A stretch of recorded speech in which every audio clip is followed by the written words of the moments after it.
เฮามาเบิ่งวิธีการยืนยันตัวตนในกระดาน Trade Rec Option นำกันเนาะให้เฮาคลิกไปที่โปรไฟล์ของเฮาเห็นบ่คลิกไปที่โปรไฟล์แล้วก็เลื่อนลงมาอยู่ที่ Verify เห็นบ่ Verify now ถ้าเป็นภาษาลาวมันก็จะขึ้นคำว่ายืนยันตอนนี้ประมาณนี้แหละห้องแถมอีกนี่เฮาเลือกเป็นประเทศลาวเด้อเลื่อนลงมาลุ่มๆพี่แหละมันจะเป็นคำที่ว่าค่อนข้างยาวน้อยนึงเนาะเลื่อนลงมาหลายๆโลดโอเคแป๊บนึงเนาะรอเบิ่งยังบ่แม่นอีกโอเคยังบ่แม่นอีกเดี๋ยวเห็นบ่ Lao People Democratic Republic ประมาณนี้แหละตัวยาวๆนี่นะคลิกเข้าไปเนาะคลิกไปแล้วนี่ห้องนี้จะเปลี่ยนชื่อก็คือว่าชื่อเต็มตามเอกสารของเฮาเลยเนาะชื่อ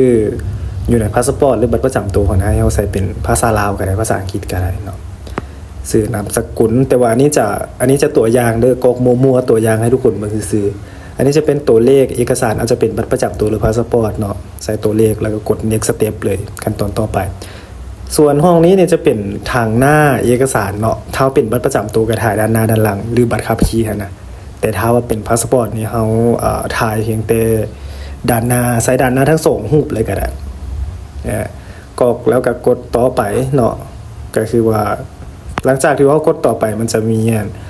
ว่าจะเข้าสู่กันตอนในการระบบจากประมวลผลจากกดสอบเบิ่งเนาะถ้าหากว่าผ่านก็คือว่าผ่านถ้าหากว่าบ่ผ่านระบบก็จะแจ้งว่าบ่ผ่านถ้าบ่ผ่านก็อาจจะเป็นย้อนเฮากรอกบ่ถูกอีหยังประมาณนี้แหละก็ง่ายๆเนาะแต่ว่าอันนี้คือว่าจะบ่ได้อัปโหลดเอกสารจริงให้ทุกคน